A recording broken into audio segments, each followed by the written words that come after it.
Hello everyone. We welcome you all for Sri Ramcharit Manas session. We will start the prayer. Om Shri Ganeshaya Namaha. Charitam Raghunathasya Shatakoti Pravistaram Ekaekamam Sharam Pumsam Mahapatakanashanam. Om. We'll start with Doha 44.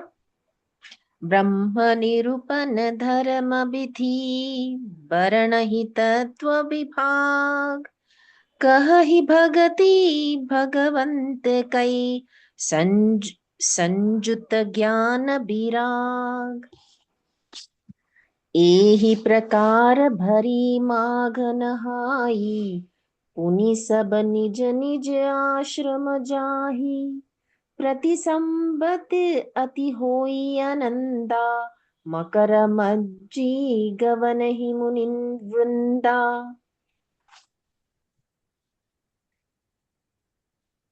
हम 44 दोहे पे है।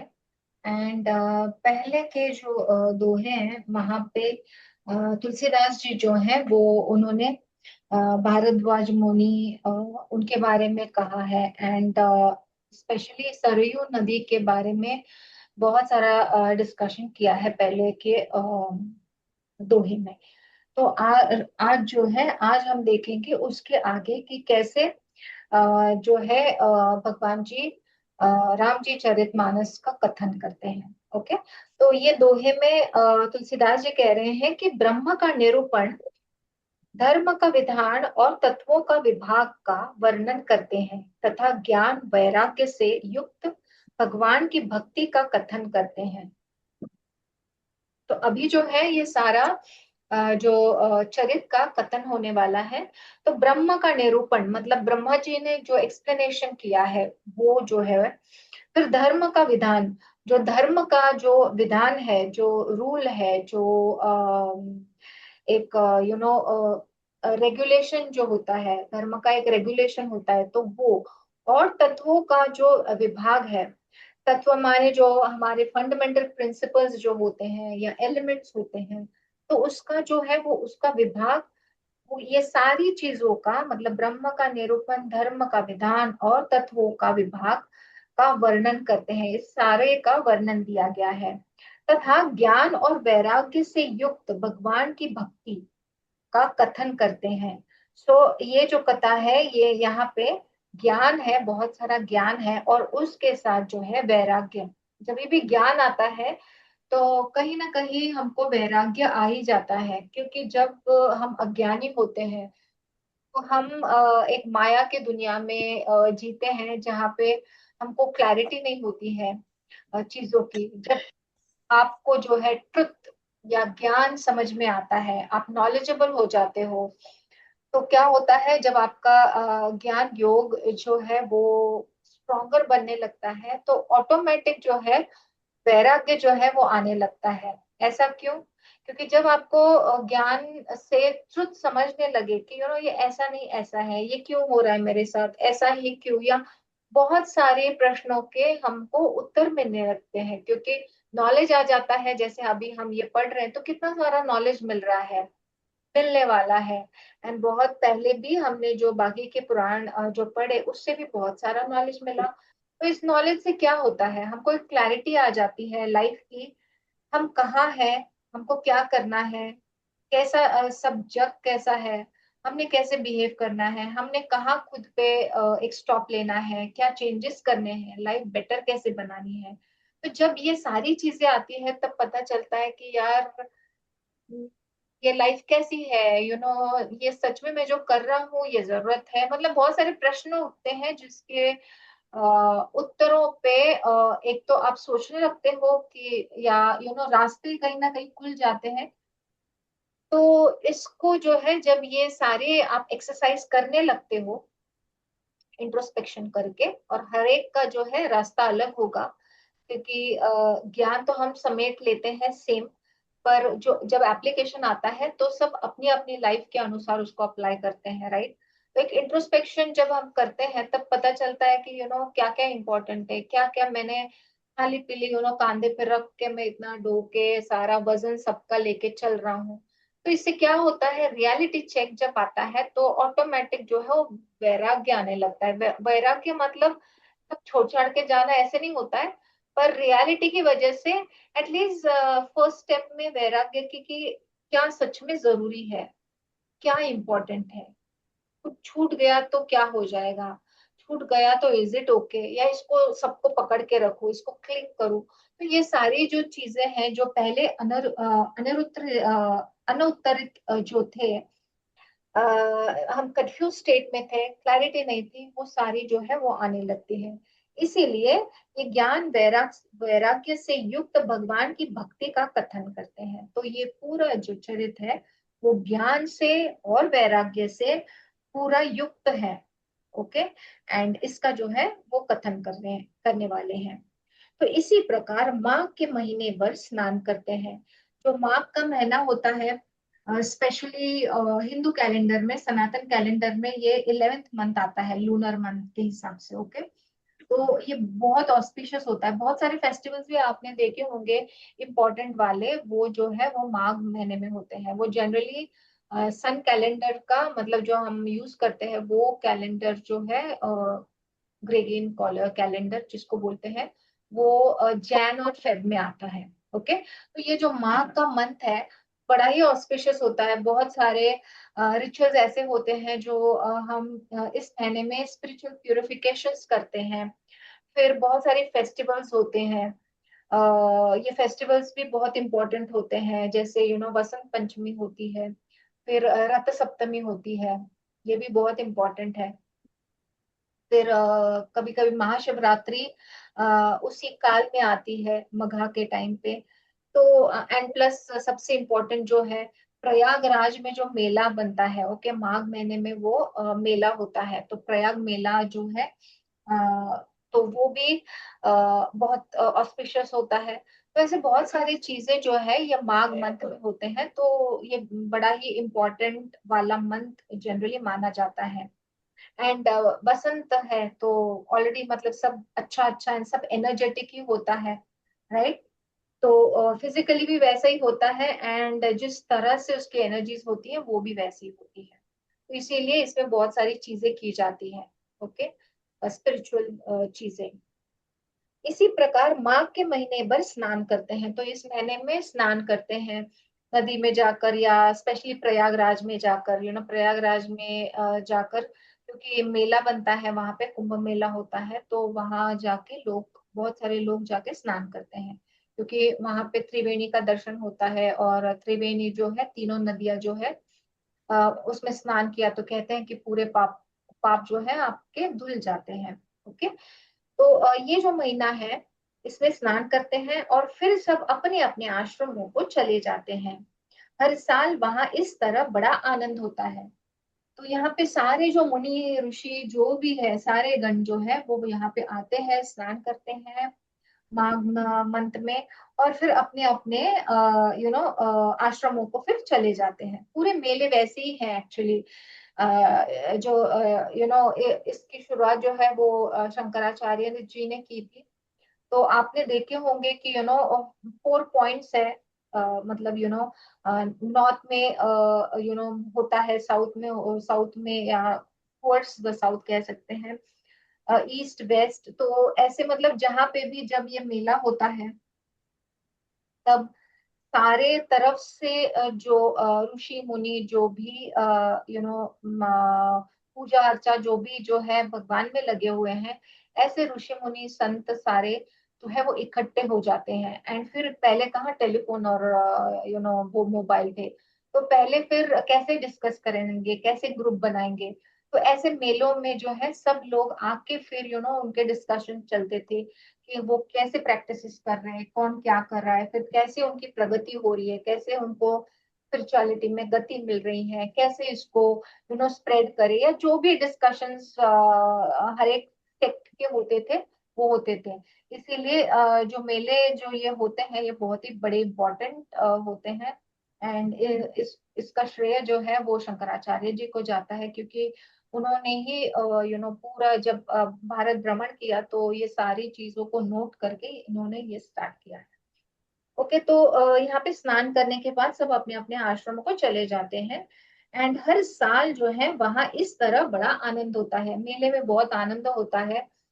अगर आप कोई अभी जो हुआ था बहुत बड़ा, तो ऐसे अगर आप कभी चांस मिले तो मेलों में जाना चाहिए, बिकॉज बहुत सारे भगवान भी वहां पे उतरते हैं, कई कई लोगों को दर्शन भी होते हैं। एंड आपको हर तरह के जो है ऋषि मुनि, हर एक अलग अलग सेक्ट जो होते हैं, वो मतलब कितने टाइप के होते हैं ना, जस्ट टू अंडरस्टैंड कि ये जो सनातन हिंदू धर्म की हम बात कर रहे हैं वो सिर्फ सीमित ऐसी कुछ चीज नहीं है। उल्टा ये बहुत ओपन माइंडेड और ओपन है, जिसको चाहे वो करो वो लो। शायद इसकी वजह से इसको बांधा नहीं है, इसकी वजह से हम उसको अच्छे तरीके से फॉलो नहीं कर रहे, उसको बहुत लीनियंटली ले रहे हैं। ओके, आगे नहीं जाते उसके। फिर जो है सब अपने अपने आश्रम को जाते हैं, एंड फिर हर साल जो है वहां इसी तरह बड़ा आनंद होता है। मकर में स्नान करके मुनिगण चले जाते हैं। Okay, next line. एक बार भरी मकर नहाए, सब मुनीस आश्रम मन सिधाए। जाग बलिक मुनि परम विवेकी, भारद्वाज राखे पद टेकी। सादर चरण सरोज पखारे, अति पुनीत आसन बैठारे। करी पूजा मुनि सुज सुपखानी, बोले अति पुनीत मृदुबानी। एक बार पूरे मकर भर स्नान करके सब मुनीश्वर अपने अपने आश्रमों को लौट गए। एक बार क्या हुआ, ये जब माघ मंथ में जो है मकर राशि में जब जो आता है, तो मकर भर जो है स्नान करके सब मुनि जो है अपने अपने आश्रम चले गए। अब यहाँ पे क्या होता है कि परम ज्ञानी जो है याज्ञवल्क्य मुनि के चरण पकड़कर भारद्वाज जी ने रख लिया। तो हमको याद है कि कैसा ये चला आया है, कैसे शिव जी ने पार्वती जी को बताई, फिर पार्वती जी ने जो है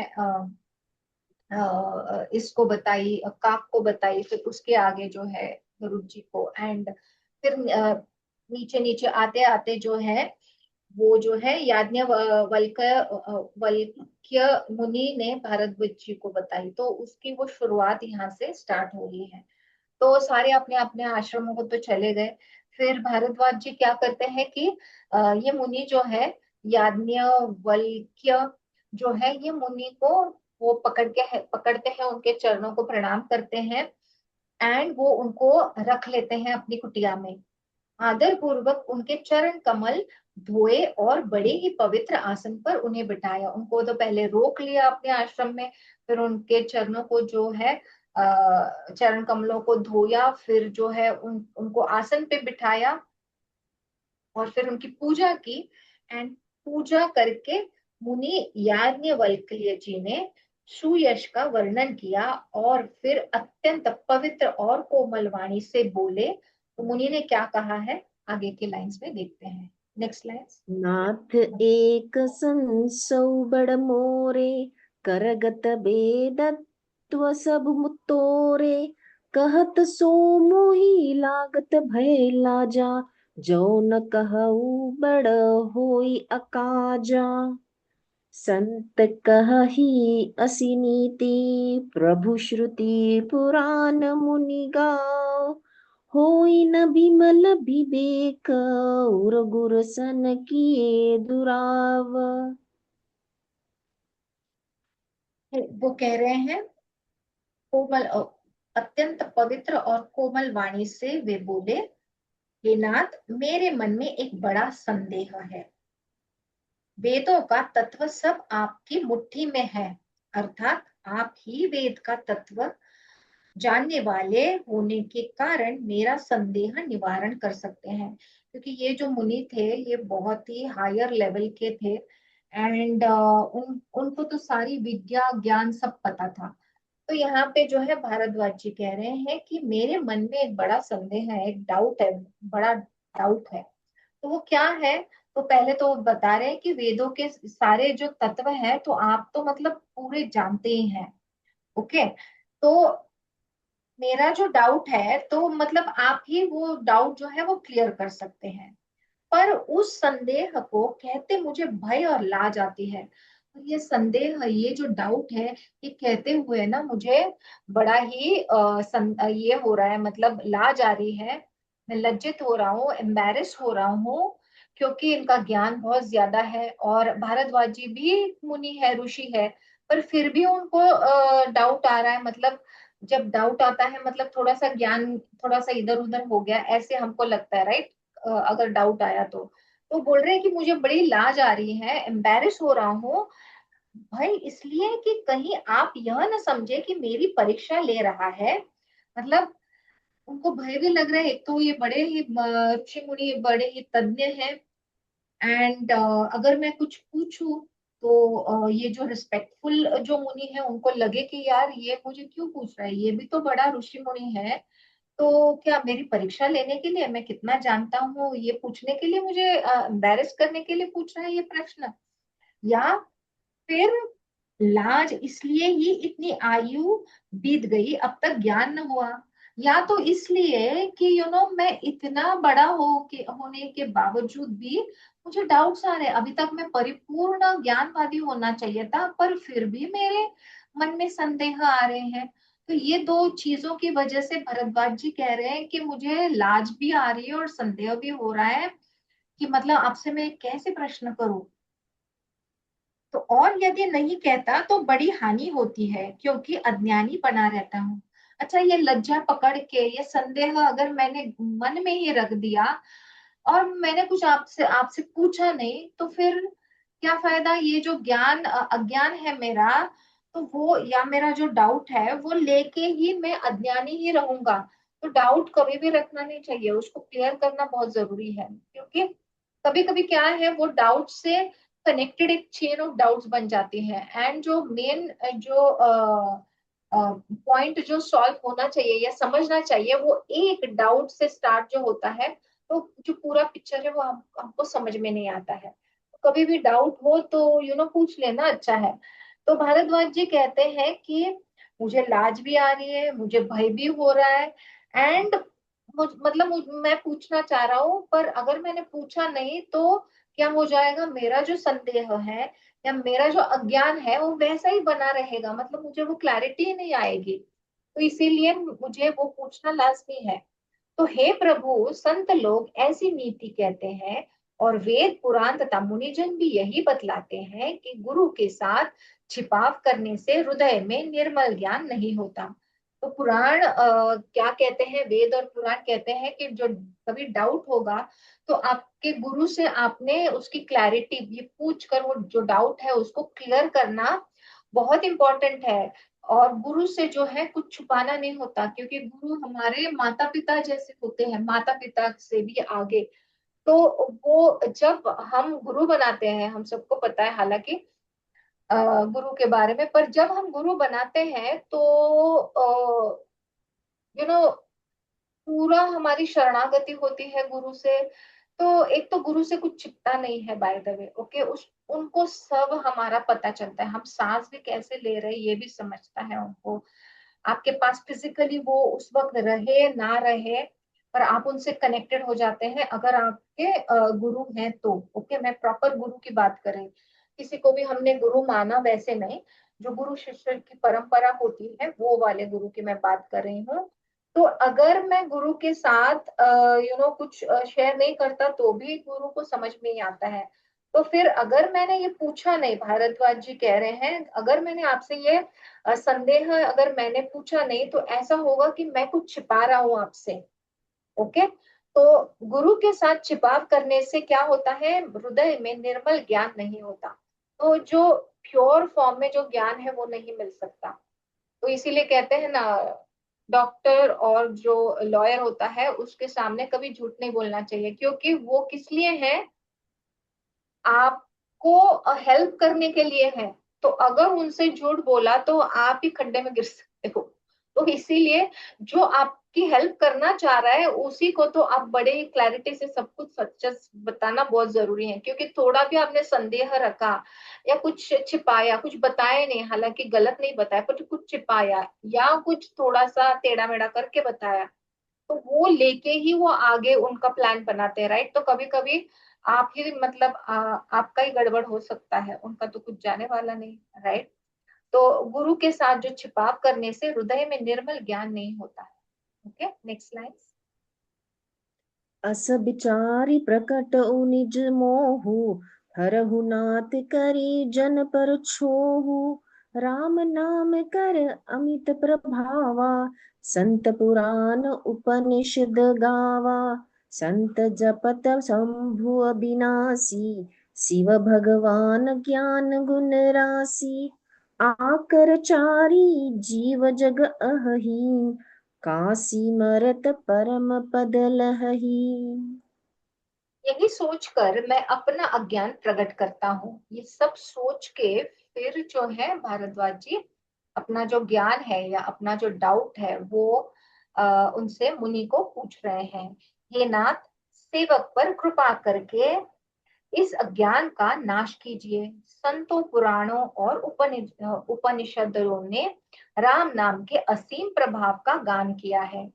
तो वो कह रहे हैं कि संतों ने, पुराणों ने, उपनिषदों ने राम नाम का जो है वो असीम प्रभाव का गान किया है। बहुत मतलब पहले भी हमने बहुत देखा इंट्रोडक्शन में ही कितना राम नाम के बारे में बताया है। अभी तो मतलब इतने सारे सेशंस होने के बाद भी हम अभी तक रियल जो चरित्र है उसमें तो हम पहुंचे ही नहीं अभी तक। तो इतने देर से जो हो रहा है, एक तो नंद वंदन, फिर नमन, फिर उनके बारे में, फिर जो है नाम नाम लेना, राम का नाम लेना, ये दो अक्षर कितने मैजिकल जो है वो अभी हमने लास्ट 2 सेशंस में देखे ही हैं।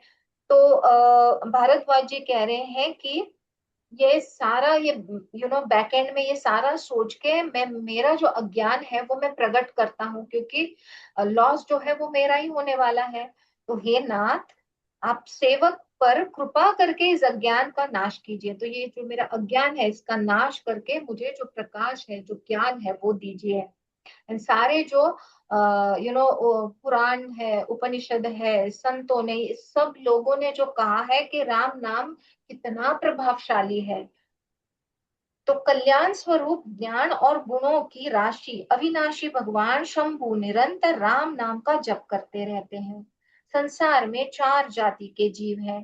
काशी में मरने से सभी परम पद को प्राप्त करते हैं। तो अगेन वही वो कह रहे हैं कि कल्याण स्वरूप ज्ञान और गुणों की जो राशि है वो कौन है? हमारे जो भगवान जो है, शंकर जी जो है, यहाँ पे भगवान शंभु जो कहा गया है वो निरंतर जो है राम नाम का जप करते हैं। वो कौन है? वो तो कल्याण स्वरूप है, वो ज्ञानी है, वो गुणों के राशि है, वो अविनाशी है। और ऐसे जो इतने महान जो भगवान है, भगवान शिव, महादेव, वो जो है वो निरंतर राम नाम का जप करते हैं। तो ये कैसे कैसे संभव है? ओके, संसार में तो 4 जाति के जीव है, करेक्ट। काशी में मरने से सभी परम पद को प्राप्त करते हैं। ये तो मैंने लास्ट टाइम भी बताया था कि काशी में इसीलिए पहले के लोग जो है अंत समय जब आता था बहुत ही बीमार गिरते थे, तब अंत में लोग काशी चले जाते हैं कि लास्ट जो दिन है मैं काशी में ही बिताऊं, ताकि मुझे जो मरण जो है वो काशी में ही आए। क्यों? कि बाबा काशी में अगर आप मरते हो तो आप जो है परम धाम चले जाते हो। ओके, तो वहां पे जो है आप स्वर्ग या तो डायरेक्ट मोक्ष पा सकते हो। तो ऐसा कहा जाता है कि अगर मच्छर भी वहां पे मर जाए तो वो भी मोक्ष चला जाता है या स्वर्ग चला जाता है। तो सोचो अगर ये छोटे इंसेक्ट की ये बात है तो हम मनुष्यों की तो, क्योंकि हम मनुष्य जाति जो है यही पर्पस लेके आए हैं पृथ्वी पर, जो हमको याद नहीं है। हमारा पर्पस ही ये है कि हम स्पिरिचुअलिटी में गति करें, पर हम वो उसको भूल चुके हैं। ओके। तो यहाँ पे जो है भारद्वाज जी कह रहे हैं कि जो भगवान शंभू है वो निरंतर राम नाम का जाप करते रहते हैं। एंड संसार में चार जाति के जो जीव है वो काशी में मरने से सभी परम पद को चले जाते हैं। Okay, next lines. सोऽपि राम महिमा मुनिराय शिव उपदेशु करत करिदाया। राम कवन प्रभु पूछऊ तोहि कहिय बुझाई कृपा निधि मोहि। एक राम अवधेश कुमारा तिन्ह कर चरित विधि संसारा। नारी बिरह दुख लहेऊ पार भयऊ सोशुरन रावनु मारा। हे मुनिराज, वह भी राम नाम की ही महिमा है, क्योंकि शिव जी महाराज दया करके काशी में मरने वाले जीवों को राम नाम का ही उपदेश करते हैं। तो ये लोग क्यों जो है साकेत धाम जाते हैं काशी में, क्योंकि काशी में जो है वो तो विश्वेश्वर जी है, विश्वेश्वर भगवान है, शिव जी है। तो एंड हम सबको मालूम है जब हमारा अंत समय आता है तो भगवान शिव जी के ही हाथ में होता है इसको क्या बोले, किसको मरण आना चाहिए या उनके कंट्रोल में, ऐसे नहीं बोल सकते। उनके कंट्रोल में जो है यम जी है। तो अगर उन्होंने कहा यम को कि ये बंदे को, ये सोल को नहीं लेके जाओ, तो यम जी को वो सुनना पड़ता है। तो जो इसीलिए महाकाल बोलते हैं। तो जो महाकाल है वो भी राम नाम का जप लेते हैं। तो यहाँ पे वो कह रहे हैं कि हे मुनिराज, वे सभी राम नाम की महिमा है, क्योंकि शिवजी जो महाराज जी है, शिवजी जो है जो काशी में मरता है तो उसको भी वो जीव को क्या करते हैं, राम नाम का उपदेश देते हैं। इससे उनको परम पद मिलता है, क्योंकि जब आप राम नाम का जप करते हो तो क्या होता है, आप जो है वो साकेत धाम में पहुंचते हो। ओके। तो मैं आपसे पूछता हूँ कि वे राम कौन है। हे कृपा निधान, मुझे समझाकर कहिए कि एग्जैक्टली राम कौन है बाबा, मुझे समझाइए। क्योंकि अगर शिव जी भी उनका जाप कर रहे हैं, जो आगे जाने वाले हैं काशी में जो है, जो जीव मरने वाले होते हैं उनको भी शिव जी उपदेश करते हैं राम नाम जप का, तो फिर ये एग्जैक्टली कौन है राम। तो एक राम तो अवध नरेश दशरथ जी के कुमार है। एक तो राम हम सब जानते हैं, जो दशरथ जी के जो बड़े पुत्र हैं वो है राम, जो अवध के राजा हैं। उनका चरित्र सारा संसार जानता है, हम सब जानते हैं राम का पूरा रामायण, राम जी का। उन्होंने स्त्री के विरह में अपार दुख उठाया। तो उन्होंने जो है सीता माँ के विरह में बहुत तो दुख उठाया, और क्रोध आने पर युद्ध में रावण को मार डाला। हम सब जानते हैं कि हम कैसा दशहरा मनाते हैं। यू नो जब राम ने रावण का रावण को मार डाला, तब हम दशहरा जो है वो मनाते हैं। तो ऐसे जो राम जी है वो तो हम सब जानते हैं, राइट। बट आगे है दोहा, यस। प्रभु सोई राम की अपर कोहि को जाहि जपत त्रिपुरारी। सत्य धाम सर्वज्ञ तुम कहु बिके कुपिचारी। जैसे मिटे मोर भ्रम भारी कहु सो कथा नाथ विस्तारी। जाग बलिक भो जाग बलिक बोले मुस्काई। तुम हहि बीती रघुपति प्रभुताई। ये प्रभु वही राम है, और या और कोई दूसरे हैं, मतलब वही राम जी हैं या दूसरे कोई हैं। Just 1 minute, battery.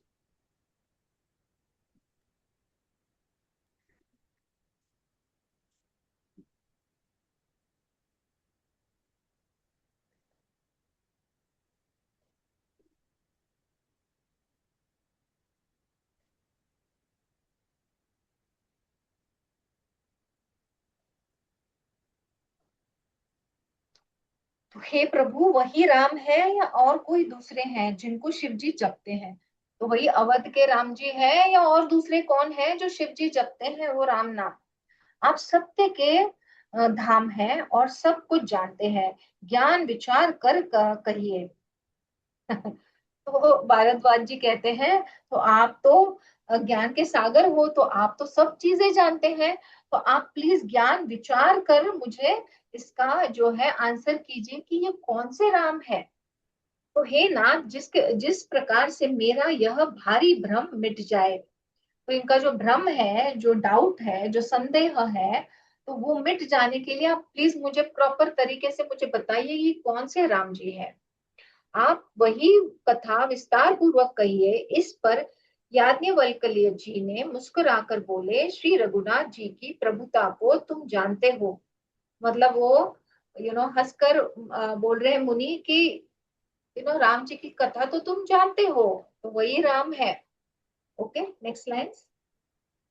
राम भगत तुम मन क्रम बानी, चतुराई तुम्हारी मैं जानी। चाहु सुनई राम गुण गूढ़ा, किन्हु प्रसन्न मनहु अति मूढ़ा। तात सुनहु सादर मनु लाई, कहु राम कई कथा सुहाई। महामोह महिषे सुविशाला, राम कथा का कराला। मन वचन और कर्म से श्री राम जी के भक्त हो, तुम्हारी चतुराई को मैं जान गया।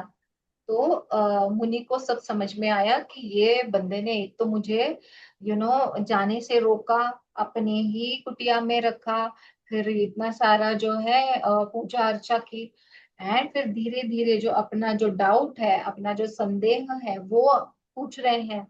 तो डाउट किसको आता है? जब आपको कुछ समझ में आता है तो ही डाउट आता है, राइट? जनरली स्कूल्स में या कॉलेजेस में टीचर्स बोलते हैं कि डाउट सिर्फ दो लोगों को आता है, एक को जिसको कुछ समझ में नहीं, सॉरी, चुप बैठते हैं कौन लोग, एक तो सब समझ गया है, एक और जिसको जो है नहीं समझ गया वो। तो ऐसे ही डाउट किसको आएगा? जिसको कुछ ऑलरेडी समझ में आया है, तो वो जो है उसका जो है श्रवण करके फिर जो सोचने लगता है कि यार ये कैसे हुआ, ऐसा कैसे हुआ, तो उसको डाउट आता है। तो ये समझ गए मुनि, तो समझ गए कि वो बोल रहे हैं कि मैं जान गया हूँ कि तू बहुत ही चतुर हो, तो तुम श्री राम जी के रहस्यमय गुणों को सुनना चाहते हो। तो जो रहस्यमय जो गुण है राम जी के वो सुनना चाहते हो, इसी से तुम ऐसा प्रश्न किया है, मानो बड़े ही मूड हो। तो ऐसे दिखा रहे हो कि बहुत मूड हो, पर तुम तो बड़े चतुर हो, इसीलिए तो ये प्रश्न पूछा है। ओके, तो हे तात, तुम आदर पूर्वक मन लगाकर सुनो, मैं श्री राम जी की सुंदर कथा कहता हूँ। तो अभी जो है मुनि जो है भारद्वाज जी को ये जो है ये कथन सुना रहे हैं। बड़ा भारी अज्ञान विशाल महिषासुर है, और श्री राम जी की कथा भयंकर काली जी है। तो अगेन ऐसा रूपक दिया है कि जो महान जो असुर है, महिषासुर जो है वो बड़ा है, विशाल महिषासुर है। एंड जो हमारा क्या बोल सकते हैं, हमारा जो अज्ञान है वो, मतलब जो अज्ञान जो है वो महिषासुर के तरह है। एंड जो श्री राम जी की जो कथा है वो महाभयंकर काली जैसी है। ओके, मतलब वो जो है वो कंपैरिजन किया है, एंड ऐसा रूपक दिया है उन्होंने। तो जो महिषासुर है उसको जो है उसका वध करने वाला या उसको नष्ट करने वाला जो है वो जो है अज्ञान है, वो अज्ञान को नष्ट करने वाला महाकाली को रूपक लेके जो है वो महाकाली उसको वो अज्ञान को नष्ट करने वाली है। ओके, जो सुज्ञान है वो अज्ञान को नष्ट करने वाला है। तो ज्ञान क्या है? जो है राम जी की कथा। तो श्री राम जी की कथा जो है वो चंद्रमा की किरणों के समान है, जिसे संत रूपी चकोर सदा पान करते हैं। तो श्री राम जी की कथा कैसे है? चंद्रमा की तरह है। हमारे काफी पुराणों में, वेदों में चंद्रमा का बड़ा जिक्र आता है हमेशा। कहीं ना कहीं कैसे भी पोएट्स भी जो लिखते हैं, जो भी लिखने वाले लोग रहते हैं, कलाकार होते हैं, कथानक वाले होते हैं, जो भी है, वो चंद्रमा का जिक्र बहुत बार आता ही है। तो यहाँ पे जो है ये बता रहे हैं कि श्री राम जी की कथा जो है वो चंद्रमा की किरणों के समान है, जिसे संत रूपी चकोर सदा पान करते हैं। तो चंद्रमा जैसी जो है राम जी की कथा है। एंड जो चकोर होता है, वो चकोर पक्षी, हम सबको वो स्टोरी पता है, राइट? जो अनरिक्विटेड जो लव है चकोर का, सबको पता है वो स्टोरी, कि वो बेचारा जो चंद्रमा यहाँ पे रहता है, एंड वो चकोर जो पक्षी होता है, वो कॉन्स्टेंटली उसको सुबह शाम देखता रहता है, मून को जो है। ये एक चकोर एक लेजेंडरी बर्ड है, तो और उसका जो जो प्रेम होता है चंद्र की तरफ, वो बड़ा ही ट्रेजिक होता है। तो हमारे हिंदू माइथोलॉजी में बहुत ही चंद्र और चकोर का इसका जिक्र किया जाता है, और हम सबको उसकी कथा भी पता है कि कैसे उसका ट्रेजिक लव जो है, वो जो कभी मिलते नहीं है, एंड बेचारा चकोर जो है वो चंद्र की तरफ कॉन्स्टेंटली जो वो है इन लव होता है, और वो कभी बता नहीं सकता है। तो वो एक एंडलेस प्यार का कनेक्शन होता है, जो एक तरफा होता है। एंड ऐसा प्यार जो उसको कभी चकोर को मिलता नहीं है, अनअटेनेबल जो लव होता है वैसा होता है। पर वो रिलेशनशिप बहुत ही सिंबॉलिक है, और वो प्योर फॉर्म वाली है। ओके, क्योंकि जो है वो बर्ड जो है बस वो एंटायरली वो वो मून लाइट में है, चंद्र की जो लाइट होती है उसी में वो स्पेंड करता है। बहुत ही दूर होता है, क्योंकि चंद्र कहाँ और ये चकोर जो पक्षी है पृथ्वी पर वो कहाँ। पर वो प्यार जो होता है वो ऐसे ही होता है कुछ। तो इसीलिए ये बड़ा ही टाइमलेस जो मिथ है इसको बताया गया है। तो यहाँ पे मुनि बता रहे हैं कि राम जी की जो कथा है वो चंद्रमा के किरणों की तरह है। एंड जो मतलब इंटेंस जो डिवोशन होता है वो, और जो संत है वो चकोर की तरह है, जो हर वक्त जो है वो ये जो क्या बोलते हैं ये चंद्र का जो है रसपान करते रहते हैं। ऐसा ही संदेह पार्वती जी ने किया था, तब महादेव जी ने विस्तार से उनका उसका उत्तर दिया था। तो यही संदेह जो है जो भारद्वाज जी को आया है, तो वही संदेह जो है पार्वती जी को, पार्वती माँ को आया था। एंड फिर उन्होंने यह जो डाउट है, संदेह है, वो शिव जी से पूछा। एंड फिर जब शिव जी ने इसका उत्तर दिया, तो वो जो पूरा जो कथा दी गई है वो है रामचरित। ठीक है, नेक्स्ट दो। कहु सोमति अनुहारी अब उमा संभू संवाद भयउ समय जेहि है तुझेहि सुनु मुनि मिटिहि विषाद एक बार त्रेता जुग माही शंभु गए कुंभज ऋषि पाही संग सती जग जननी भवानी पूजे ऋषि अखिलेश्वर जानी। अब मैं अपनी बुद्धि के अनुसार वही उमा और शिव जी का संवाद कहता हूँ। वह जिस समय और जिस हेतु से हुआ, उसे ही मुनि तुम सुनो। तुम्हारा विषाद मिट जाएगा, जो भी तुम्हारा डाउट है वो मिट जाएगा। इसीलिए तुम बड़े ही बुद्धि के आपकी जो मुनि जी की जो बुद्धि है वो भी देखो कितने विनम्र है। जैसे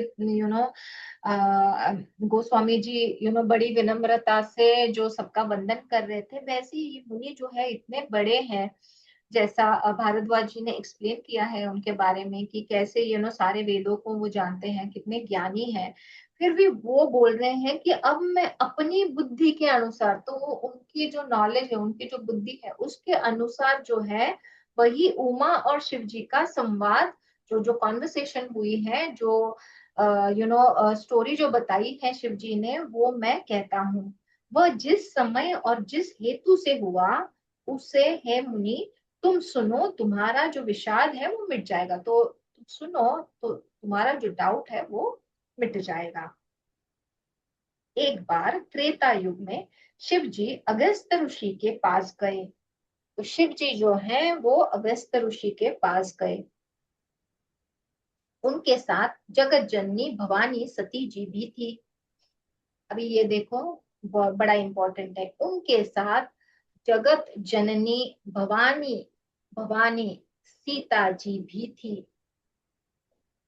ऋषि ने संपूर्ण जगत के ईश्वर जानकर उनका पूजन किया। ऋषि ने संपूर्ण जगत के ईश्वर जानकर उनका पूजन किया।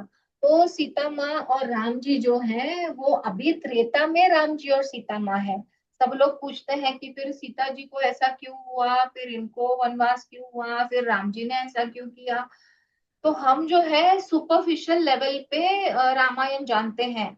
तो जैसे मैंने पहले के सेशन में बताया था कि पहले उनके लाइफ टाइम्स कैसे थी और अब कैसे वो हैं, जैसे कृष्ण और अर्जुन एंड वो सारा मैंने जो बताया था पहले के जन्मों में कौन थे फिर बाद में कौन हुए। तो यहाँ पे जो है उनके साथ जगत जननी भवानी सीता जी भी थी। तो सीता जी का ये फर्स्ट लाइफ नहीं है, पहले भी वो भवानी माँ जो माँ है वही है। तो और जो राम जी है वो विष्णु के ही अवतार है। तो ये सब हमको अभी डीपली समझना है। रामायण तो हम सबको पता है, पर हम ये पठन क्यों कर रहे हैं कि हमको डिटेल में जो है नॉलेज समझ में आए। नहीं तो जैसा भारद्वाज जी ने कहा है कि अगर मुझे ये डाउट मेरा रहा तो फिर मैं अज्ञानी रहूंगा। तो हमको ज्ञानी बनना है, राइट। हमको ज्ञान योग जो है वो योग करना है, नहीं तो हम आगे कैसे बढ़ेंगे। तो ये भी एक बड़ा इंपॉर्टेंट पिलर है स्पिरिचुअलिटी का। तो ये ज्ञान हमको समेटना बहुत जरूरी है, क्योंकि ज्ञान से बहुत सारी चीजें हमको समझ में आती है। ये तो अगर आपको कोई एक्सपीरियंस भी आ रहे होंगे और आपको उसका ज्ञान नहीं है कि ये किस वजह से मुझे हो रहा है या ऐसा क्यों हो रहा है, आप मेडिटेशन कर रहे हो पर मुझे इधर मूंगी जैसा आ रहा है, बाबा क्यों आ रहा है, मुझे जड़त्व लग रहा है, ये क्यों हो रहा है। तो ये सारा समझने के लिए कहीं ना कहीं आपको अगर उसका ज्ञान है तो आप इजिली रिलेट कर सकते हो। आप वो पॉजिटिव है नेगेटिव है अच्छा है उसका आनंद आ रहा है नहीं आ रहा है वो समझ सकते हो। सच में ये एक्सपीरियंस स्पिरिचुअलिटी का है, मेडिटेशन का है, या आपको डॉक्टर के पास जाना है ये तो पता चले। तो बहुत सारी चीजें होती है, इसलिए ज्ञान योग जो है ये बहुत इंपॉर्टेंट पिलर है। जैसे आपको आपके गुरु की तरफ या आपके जो इष्ट है उनकी तरफ जो शरणागति होनी चाहिए 100% वो है। फिर हमने हमारा जो है अच्छा भाव रखना जरूरी है, इसीलिए हमको बहुत प्यूरिफिकेशन भी जरूरी है। तो पहले तो फिजिकली प्यूरिफाई होना जरूरी है। तो हमारा जो है खाना पीना सोना ये सारी चीजें जो है वो अच्छी होनी चाहिए ताकि शरीर जो है वो अच्छा रहे। शरीर अच्छा होगा तभी आप ये प्रैक्टिस कर सकोगे। तो शरीर अच्छा होने के बाद क्लीन होने के बाद फिर हमारा मन जो है वो भी जो हमारे भाव है भावनाएं हैं इमोशंस है उसको हम प्यूरिफाई कैसे करें, हाई फ्रीक्वेंसी में कैसे लाए, जो नीचे वाले चीजें हैं हमारे तो उसको कैसे हम निकाले या क्लीन करें। तो ये सारा हमने करना जरूरी है। फिर हमने सेवा भी करना जरूरी है, क्योंकि इसकी वजह से हमको थोड़ा बहुत पुण्य मिलेगा।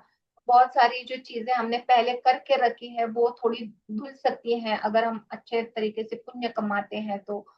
और फिर ज्ञान योग भी बहुत इंपॉर्टेंट है, क्योंकि हम जो एक्सपीरियंस कर रहे हैं अगर आपके पास अभी फिजिकल गुरु नहीं है तो ये मैं क्या कर रही हूँ, किसको जाके प्रश्न करूँ, या ये क्यों हो रहा है, ये मैं ऐसे ही क्यों करी, ये क्यों ना करूँ, मुझे ऐसा क्यों फील हो रहा है, बहुत सारे प्रश्न होते हैं। और ये सारे लेकर किधर जाए, कभी कभी कभी हमको कोई मिलता नहीं है जिसको हम ये प्रश्न पूछ सके। तो ज्ञान योग जो है वो बड़ा काम में आता है।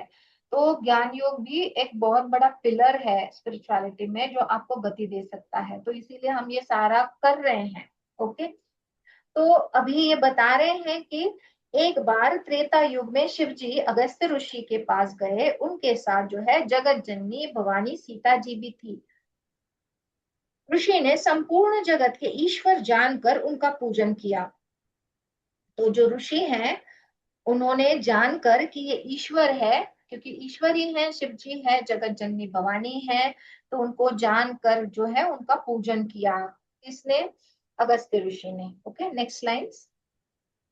राम कथा मुनि बरज बखानी, सुनि महेश परम सुख मानी। ऋषि पूछी हरि भगति सुहाई, कही शंभु अधिकारी पाई। कहत सुनत रघुपति गुण गाथा, कछु दिन तहार है गिरिनाथा। मुनि सन बीदा मागी त्रिपुरारी, चले भवन संग दक्ष कुमारी।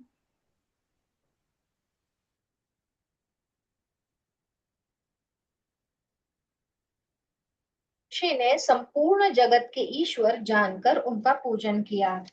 फिर मुनिवर अगस्त्य जी ने राम कथा विस्तार से कही, जिसको महेश्वर ने परम सुख मानकर सुना।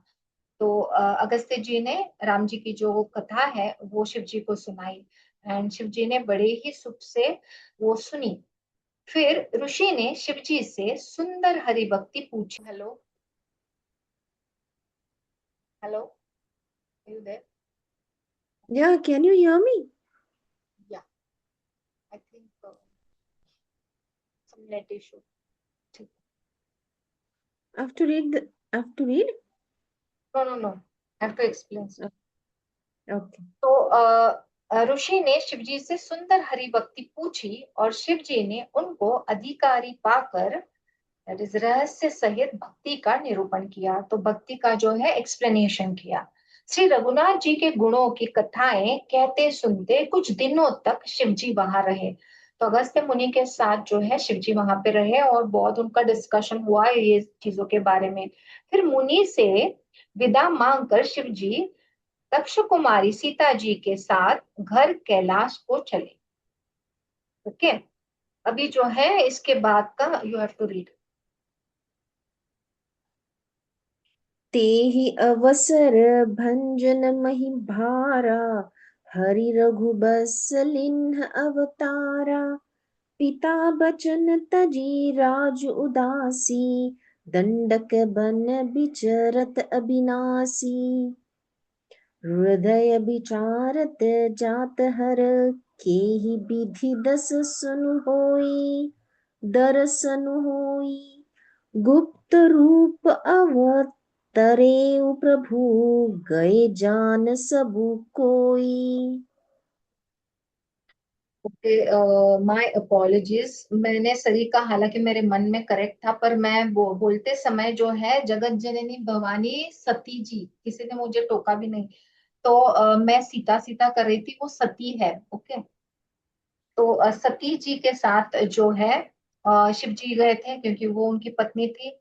अभी जो है जैसा हमने देखा कि रघुनाथ जी के गुणों के कथा सुनते कहते जो है शिव जी वहीं पे रहे अगस्त्य मुनि के निवास में।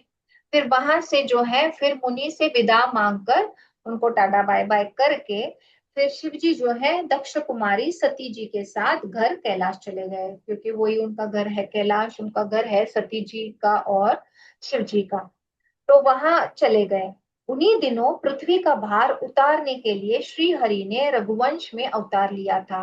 तो उसी वक्त जो है वो वही दिनों में पृथ्वी पर ये सारी चीजें सब ये बात करने के बाद जो है शिव जी और सती जी जो है वो कैलाश चले गए, पर उन्हीं दिनों में पृथ्वी पर जो है रघुवंश में जो है विष्णु जी का अवतार हुआ।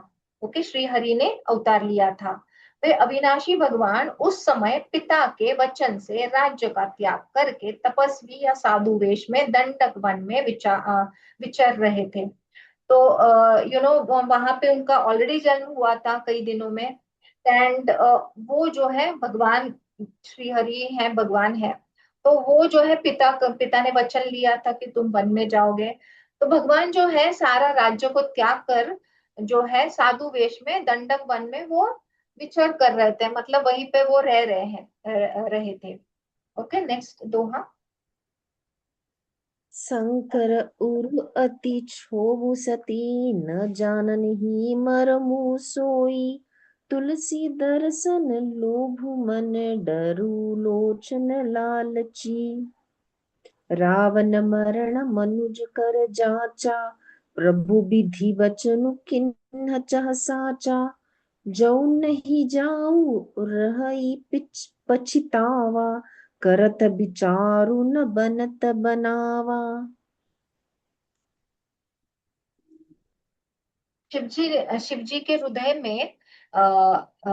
में विचारते जा रहे थे कि भगवान के दर्शन मुझे किस प्रकार हो, क्योंकि भगवान तो शिव जी तो है कैलाश चले गए, एंड पृथ्वी पर जो है श्री हरि आ गए। तो अभी शिव जी बड़े ही विचलित हो गए कि अभी मैं भगवान श्री हरि के दर्शन कैसे लूं।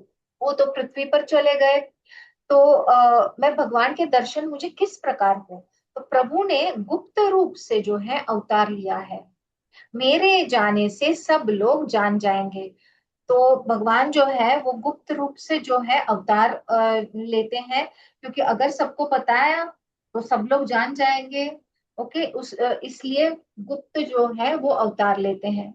श्री शंकर जी के हृदय में इस बात को लेकर बड़ी ही खलबली उत्पन्न हो गई, क्योंकि गुप्त रूप से जो है वो चले गए, परंतु सती जी इस भेद को नहीं जानती थी, क्योंकि हमेशा शिव जी तो है मेडिटेशन में होते हैं। तो उनकी जो खलबली जो चल रही थी मन में, जो उत्पन्न हुई थी, वो सती जी नहीं जान पा रही थी कि उनको समझ में नहीं आया कि ये सब क्या हो रहा है। तो तुलसीदास जी कहते हैं कि शिव जी के मन में भेद खुलने का डर था, परंतु दर्शन के लोभ से उनके नेत्र ललचा रहे थे। तो शिव जी के मन में खलबल तो मची है कि अभी मुझे श्री हरि का दर्शन कैसे होगा, कैसे होगा, कैसे होगा। पर वो सबको पता चलेगा, इसीलिए वो डर के मारे चुप थे। वो जो भेद है वो वैसे ही रख रहे थे, क्योंकि अगर वो खुल जाएगा तो। परंतु दर्शन के लोभ से उनके नेत्र जो है वो ललचा रहे थे, मतलब नेत्र जो है वो रेस्टलेस थे, वो दिख रहे थे। कभी भी हम बोलते हैं कि अगर हमने कुछ बात शेयर भी नहीं की या कुछ बताना चाह रहे या कुछ भी नहीं बताना चाह रहे, फिर भी आंखें जो है, आंखें सब कुछ कह जाती है। तो अगर आपकी जो वाणी है वो कुछ बता नहीं सकती है, आपके नेत्र जो है वो सब कह देते हैं। उन नेत्र बड़े ही बोलते हैं। ओके, जरूरी नहीं मुख ही बोलना चाहिए, मुख से ही वाणी जो है निकलनी चाहिए। तो रावण ने ब्रह्मा जी से अपनी मृत्यु मनुष्य के हाथ से मांगी थी। रावण ने जो है तपस्या करके ब्रह्मा जी से वर मांगा था कि मृत्यु जो है मानव रूप से ही मुझे हो। ओके, जो मनुष्य जो जन्मेगा, मनुष्य के हाथ से ही मुझे मरण आ जाए। ओके, ब्रह्मा जी के वचनों को प्रभु सत्य करना चाहते थे। मैं जो पास नहीं जाता हूँ तो बड़ा पछतावा रह जाएगा। इस प्रकार शिव जी विचार करते थे, परंतु कोई भी युक्ति ठीक नहीं बैठती थी। तो शिव जी जो है बड़े ही रेस्टलेस हो गए, अभी श्री हरि जी मुझे कैसे मिलेंगे, उनका दर्शन कैसा होगा। एंड रावण जो है, क्योंकि अगर ये रामलीला के लिए नीचे अवतरित हुए हैं पृथ्वी पर, तो फिर मतलब रावण का तो वध होना ही है, क्योंकि ब्रह्मा जी ने उनको जो है वर दिया था, जिसमें रावण की जो मौत है वो मनुष्य के हाथ से ही होने वाली है। तो अभी वो तो पृथ्वी पे है, तो मैं कैसे जाऊं, मतलब बहुत सोचने लगे, बहुत युक्तियां करने लगे कि ऐसा करूँ तो वैसा करूँ तो, ऐसे बड़े ही प्लानिंग जैसे हम करते हैं ना, वैसे प्लानिंग करने लगे। पर एक भी चीज ना बराबर बैठ नहीं रही थी, क्योंकि सब वो प्रॉपर होना चाहिए ना। जो पृथ्वी पर जो लाइफ होती है कभी भी मानव की, तो वो जो है मोज़ेक टाइल की तरह होती है, जो अपने अपने बड़े ही पार्ट्स जो मोज़ेक के होते हैं वो वैसे बराबर फिट होना बहुत जरूरी है। तो वैसे ही उसके जो काव्स होते हैं वैसे ही होते हैं। तो यहाँ पर जब इवन हम और आप जब जन्म लेते हैं तो बड़ी ही प्लानिंग करके हम आए हैं, हालांकि हम भूल गए हैं। पर ऊपर हम सारा हमारे सोल का ब्लूप्रिंट रहता है, हमारे साथ एक काउंसिल बैठता है। और वो काउंसिल जो है हायर बींग्स का वो और हम जो है बैठ के प्लान करते हैं कि मुझे अभी ये जन्म लेना है, यहाँ पे मुझे आना है, तो फिर ये मेरे माँ बाप होंगे, क्योंकि इनके साथ मेरा कर्म जो है वो नलिफाई करना है। ये हस्बैंड होना चाहिए, ये बच्चा होना चाहिए, इस देश में मुझे जन्म लेना चाहिए ताकि ये पुण्य या ये जो नेगेटिविटी है उसको मैं खत्म कर सकूं। इसके साथ मेरा क्या रिश्ता होना चाहिए, मेरा कलर कैसा होना चाहिए, मैं कैसा दिखना चाहिए, सब सब सब पूरा प्लान होता है। एंड जब तक वो वैसा इवेंचुअली बनता नहीं है तब तक सोल जो है वो यहाँ पे आ नहीं सकता है पृथ्वी पे।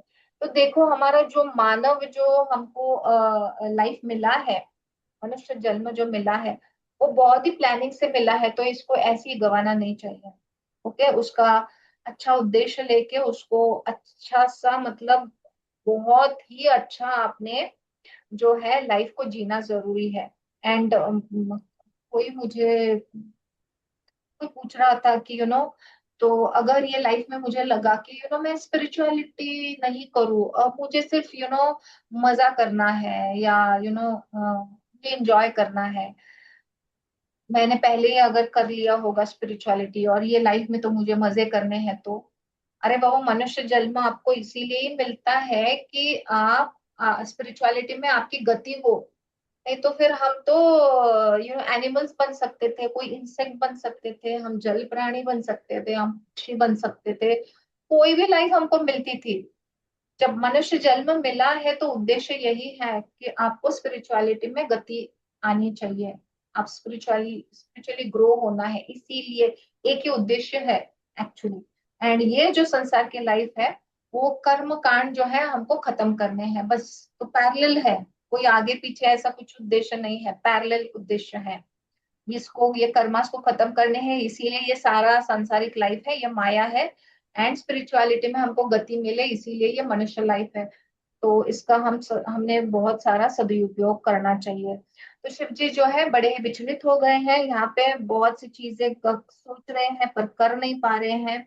तो इस प्रकार महादेव जी चिंता के वश हो गए हैं। उसी समय नीच रावण ने जाकर साथ मरीच को साथ लिया और वह मरीच तुरंत कपट मृग बन गया। तो राम जी की वो स्टोरी जो है मृग बनने की, डियर बनने की, वो है। आगे की लाइंस। एहि विधि भय सोच बस ईसा, तेहि समय जाई दस दिसीसा। लिन्ह नीच मारी चहि संगा, भयउ तुरंत सोई कपट कुरंगा। करी छलु मूढ़ हरि बई देहि, प्रभु प्रभाऊ तस विदित न तेहि। मृग बधि बंधु सहित हरि आए, आश्रम देखी नयन जल छाए। तो मूर्ख रावण जो है उसने छल करके सीता जी को हर लिया। ये स्टोरी तो हम सब जानते हैं कि कैसे रावण ने मरीच को साथ लेकर जो है वो मृगमय बन जाता है, कपट मृग बन जाता है, एंड फिर वो जो है सीता जी को हर लेता है। उसे श्री रामचंद्र जी के वास्तविक प्रभाव का कुछ भी पता न था, क्योंकि वो नहीं जानता था कि प्रभु जी जो है वो पृथ्वी पे उन्होंने जन्म लिया है। मृग को मारकर भाई लक्ष्मण सहित श्री हरि आश्रम में आए और उसे खाली देखकर, अर्थात वहां सीता जी को न पाकर उनके नेत्रों में आंसू भर आए। तो जो मृग है उसको मारकर जो है लक्ष्मण और श्री हरि जो है वो अपनी कुटिया में आ गए।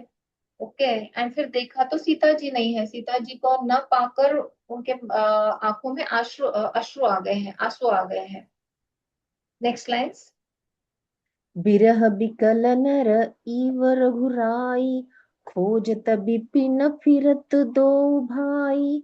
कबहु जोग बियोग न जाके, देखा प्रकट बिरह दुख ताके। अति विचित्र रघुपति चरित जानिहि, परम सुजान। जेमति मंद विमोह बस, हृदय धरहि कछुआन। श्री रघुनाथ जी मनुष्यों की भांति विरह से व्याकुल है। ओके, हम और आप कैसे व्याकुल हो जाते हैं वैसे वो व्याकुल हुए हैं। क्योंकि जो भी मतलब जब हम मानव जन्म लेते हैं तो जो मानव जाति के जो भी आपके भाव है, जो भी आपको करना है वो सेम रहता है। तो रघुनाथ जी जो है, श्री हरि जो है वो बड़े ही मनुष्यों के भांति वो व्याकुल हो गए हैं, क्योंकि सीता जी तो नहीं है वहां पे। तो और दोनों भाई वन में सीता को खोजते हुए फिर रहे हैं, जिनके कभी कोई संयोग वियोग नहीं है। उनमें प्रत्यक्ष विरह का दुख देखा गया। तो श्री हरि के आंखों में जो है प्रत्यक्ष विरह का दुख जो है वो देखा गया। तो श्री रघुनाथ जी का चरित्र बड़ा ही विचित्र है। उसको पहुंचे हुए ज्ञानी जन ही जानते हैं। तो जितना दिखता है जस्ट स्टोरी उतना ही नहीं है, बहुत डीप में है। ओके, तो जैसे जैसे आपकी प्रगति होती है वैसे वैसे आप भी डीप जाके उसको समझ सकते हो। ओके, तो हम भी जानते हैं राइट, फर्स्ट स्टैंडर्ड में जो सिखाते हैं और जो 10th स्टैंडर्ड में सिखाते हैं उसमें बड़ा ही अंतर होता है राइट। तो जैसे जैसे आपकी बुद्धिमत्ता नहीं कह सकते हैं, पर आपका एक्सपीरियंस लेके, आपका नॉलेज लेके एंड आप जैसे जैसे बड़े होते हो तो आप एलिजिबल हो जाते हैं और भी आगे पढ़ने के लिए। ओके, तो वैसे ही जो है श्री रघुनाथ चरित्र, रघुनाथ जी का चरित्र बड़ा ही विचित्र है। उसको पहुंचे हुए ज्ञानी जन ही जानते हैं। तो जो पहुंचे हुए हैं वो ही उसको जो है जानते हैं। जो मंद बुद्धि है वे तो विशेष रूप से मोह के वश होकर हृदय में कुछ दूसरी ही बात समझ बैठते हैं। तो जो मूड है या मंद बुद्धि यहाँ पे लिखा है, तो जो मूड लोग हैं, मंद बुद्धि है, वो तो सुपरफिशियली राम जी की कथा समझ कर बस उसको वैसे ही समझेंगे कि कैसे राम जी दुखी हो गए विरह में सीता जी के, या कैसा हो गया। मतलब जो हम और आप जो जैसी स्टोरी बुक्स या कथाएं पढ़ते हैं वैसे एक स्टोरी समझ के उसको पढ़ते हैं। कि शिव जी ने उसी अवसर पर श्री राम जी को देखा और उनके हृदय में बहुत भारी आनंद हुआ। तो देखो, हमको भी ना किसी का जो गड़बड़ होता है तो हमको बड़ा अच्छा लगता है, क्योंकि उसमें कुछ हमारा स्वार्थ छिपा हुआ होता है। तो वैसे ही शिव जी ने ये अवसर, उसी अवसर पर श्री राम जी को देखा और उनके हृदय में बहुत ही भारी आनंद उत्पन्न हुआ। उन शोभा के समुद्र श्री रामचंद्र जी को शिव जी ने नेत्र भर कर देखा, परंतु अवसर ठीक न जानकर परिचय नहीं किया। तो उसी अवसर पर क्या है, शिव जी ने श्री राम जी को देखा और उनके हृदय में तो बड़ा आनंद हुआ।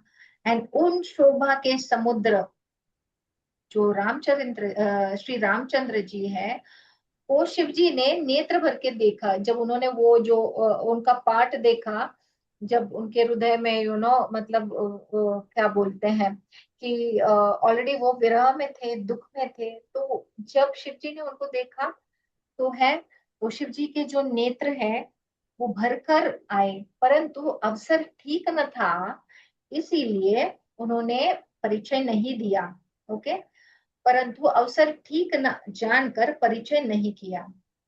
Next lines. शंभु समय ते ही राम ही देखा, उपजा ही अति हर्षु विशेषा, भरी लोचन छवि सिंधु निहारी, कुसुमय जानी न किन्ही चिन्हारी। जय सच्चिदानंद जग पावन, अस कही चले मनोजन सावन, चले जात शिव सती समेता, पुनि पुनि पुलकत कृपा निकेता। Read the next line also. Okay.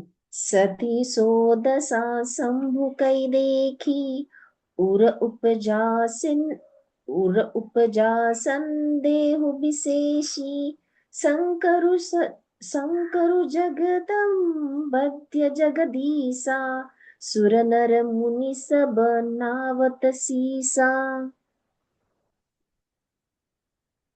Shri Shiv जी ने जो उस अवसर पर श्री राम जी को देखा और बहुत आनंद हुआ उनको, पर उन्होंने क्या किया, वो उनको अवसर ठीक नहीं लगा, तो इसीलिए उन्होंने उनके दर्शन ले लिए और बहुत आनंद पाया।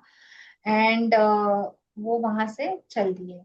तो जगत के पवित्र करने वाले सच्चिदानंद की जय हो, कि ऐसे इस प्रकार कहकर शिव जी जो है जगत के पवित्र करने वाले सच्चिदानंद की जय हो, ऐसे पुकार कर जो है शिव जी, जो कामदेव का नाश करने वाले, हमने कामदेव की स्टोरी सुनी पहले के सेशंस में। तो इस प्रकार कहकर कामदेव का नाश करने वाले जो शिव जी हैं वो चल पड़े। कृपा निधान शिव जी बार बार आनंद से पुलकित होते हुए सती जी के साथ चले जा रहे थे। तो बहुत आनंद आया उनको, क्योंकि वो जिन पे ध्यान करते हैं राम जी, तो उनका दर्शन हुआ उनको। आपको भी अगर आपके भगवान का, जो आपके इष्ट का, जिनकी आप पूजा करते हो, तो उनका अगर दर्शन हो गया तो सोचो क्या होगा आपका।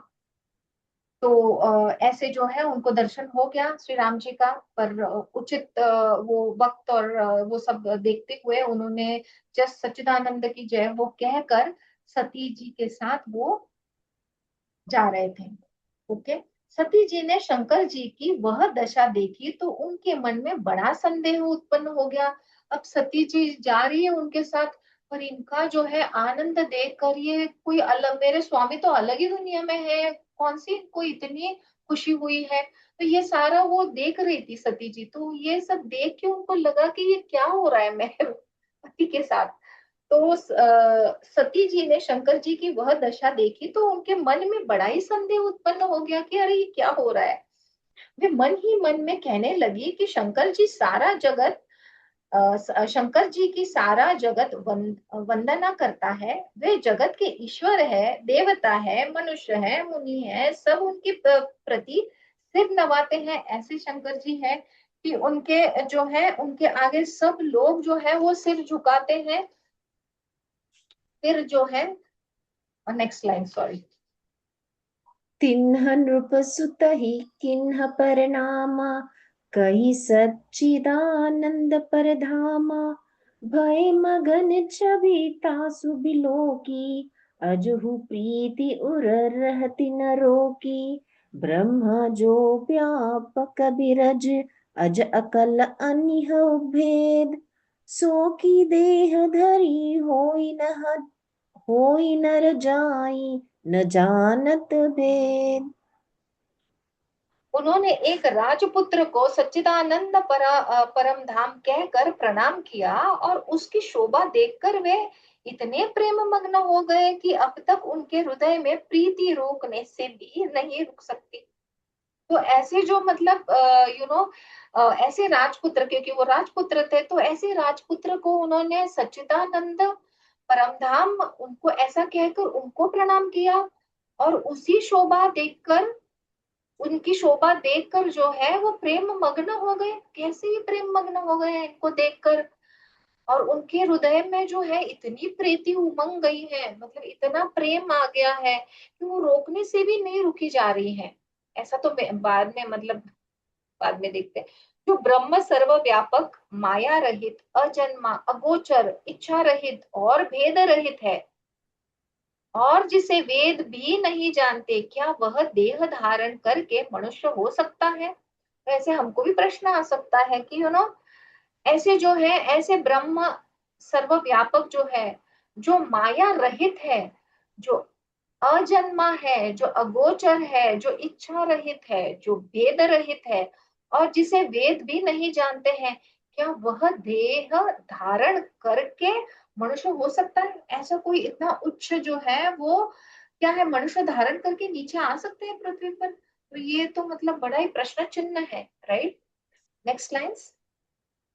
विष्णु जो सुरहित नर तनुधारी, सो सर्वज्ञ जथा त्रिपुरारी। खोजई सो की अज्ञ इव नारी, ज्ञान धाम त्रिपति श्रीपति असुसारी। शंभु गिरा पुनि मृषा न होई, शिव सर्वज्ञ जान सब कोई। अस संशय मन भयउ अपारा, होई न हृदय प्रबोध प्रचारा। देवताओं के हित के लिए मनुष्य शरीर धारण करने वाले जो विष्णु भगवान है, वे भी शिव जी की ही भांति सर्वज्ञ है। वे ज्ञान के भंडार है, लक्ष्मीपति है, और असुरों के शत्रु भगवान विष्णु क्या अज्ञान की तरह स्त्री को खोजेंगे? तो मतलब ये अगर आप डीप में जाओ या अगर हम तर्क लगाए तो हम ऐसे सोच सकते हैं ना कि जैसे मैंने पहले के सेशन में कहा कि मतलब जो ये है शिव जी और सती जी हैं, उनको क्या ये पता नहीं होगी इनकी स्टोरी?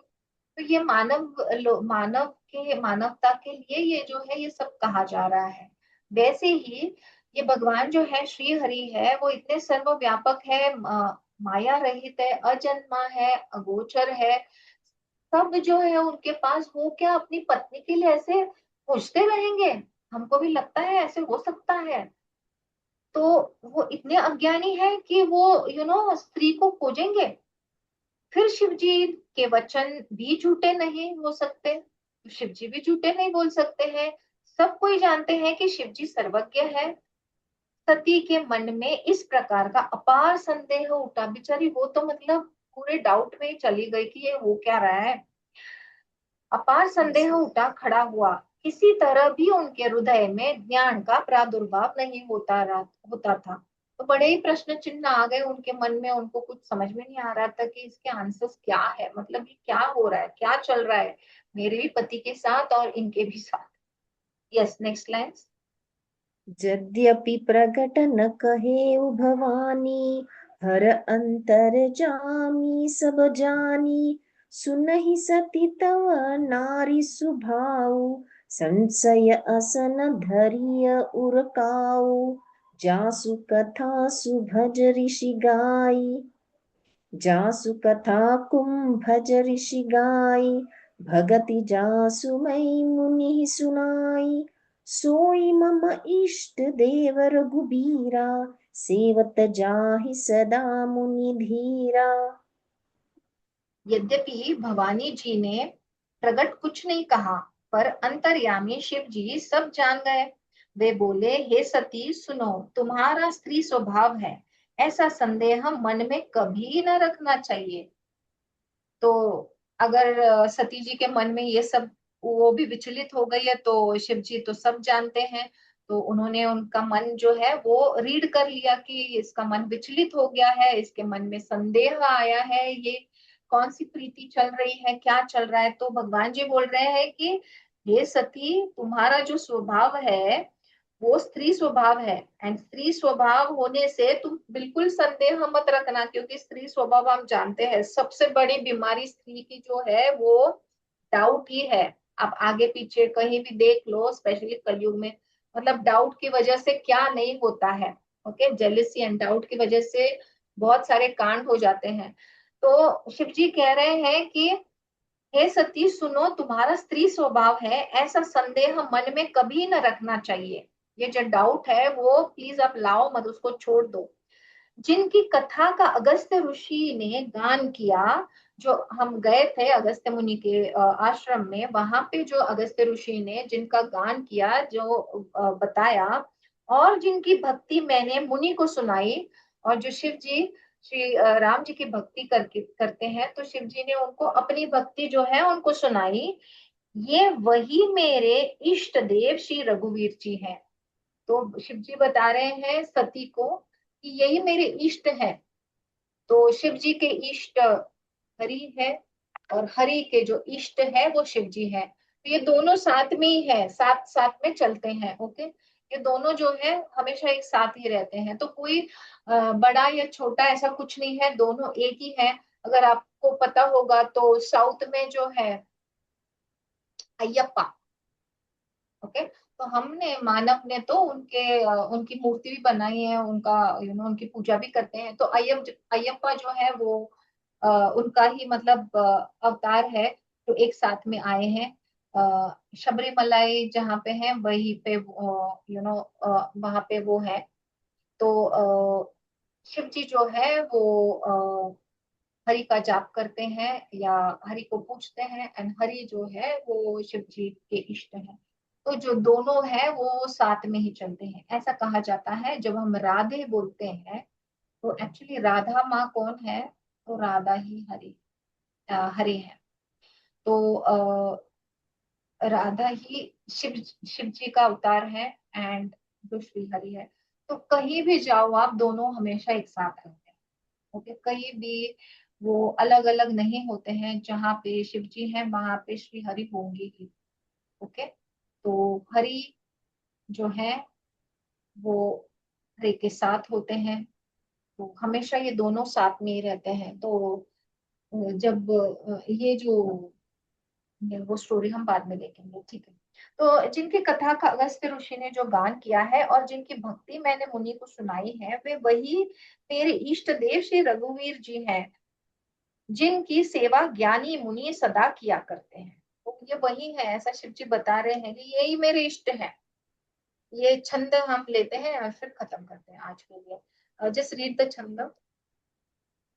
मुनि धीर जोगी सिद्ध संतत, बिमल मन जेहि ध्यावहि। कही नीति निगम पुराण आगम, जासु कीरति गावही। सोई राम व्यापक ब्रह्मा, भुवन निकाय पति माया धनी। अवतरे अपने भगत, हित निज तंत्र नित रघुकुल मनि। ज्ञानी मुनि योगी और सिद्ध निरंतर निर्मल चित्त से इनका ध्यान करते हैं।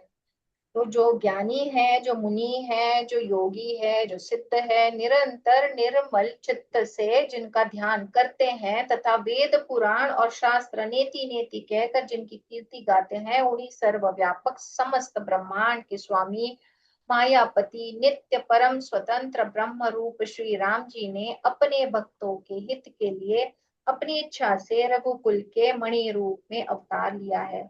ये सब करने के लिए जो है भगवान ने जो है यहाँ पे रघुकुल में मणि रूप के तरह अवतार लिया है। मणि रूप में, मणि मतलब बड़ा ही प्रेशियस होता है वो। तो ये जो है फिर अभी बाद में जो है शिव जी को रहा नहीं जाएगा तो वो आ जाएंगे। तो फिर अगेन वो साथ में ही रहेंगे। तो वो हमेशा जैसे है वो साथ में ही रहते हैं। मैं जो लॉर्ड अयप्पा की जो बात कर रही थी, तो अयप्पा जी जो है वो शबरमलई में है उनका जो से मंदिर। तो वहां पे लेडीज को आपने सुना होगा, लेडीज को जाना अलाउड नहीं है एंड ऑल ऑफ दैट। तो वो जो है वो यूनियन है शिवा का। और जो मोहिनी रूप में जब विष्णु जी ने अवतार लिया था, अगर आपको याद है मोहिनी रूप। ओके, तो वही उसका जो है वो मिलन है, उससे अयप्पा बने हैं। ओके, तो हर जगह आप कहीं भी देखो जो है दोनों साथ साथ में ही आएंगे। ओके, तो ऊपर नीचे कोई बड़ा कोई छोटा। तुलसीदास जी कहते हैं पहले के दोहों में कि हमने इनको जो है कंपेयर करना ही बहुत बड़ा पाप है। कि बाबा ये बड़े हैं या ये छोटे हैं, तो कोई कंपैरिजन ही नहीं है, क्योंकि वो इष्ट है एक दूसरे के एंड वो साथ साथ ही रहते हैं। तो देखो हमारी भी प्रीति भगवान की तरफ ऐसी होनी चाहिए। तो इतना लीन होना जरूरी है। तो यही है स्टोरी। तो यहाँ पे हम रुकते हैं आज के लिए। We will conclude this session with the prayer. Om Shri Ram Ram Rameti Rame Rame Manorame Sahasranama Taptulyam Ram Nama Varanane. Om Shanti Shanti Shanti. Thank you, everyone. So much. Thank you.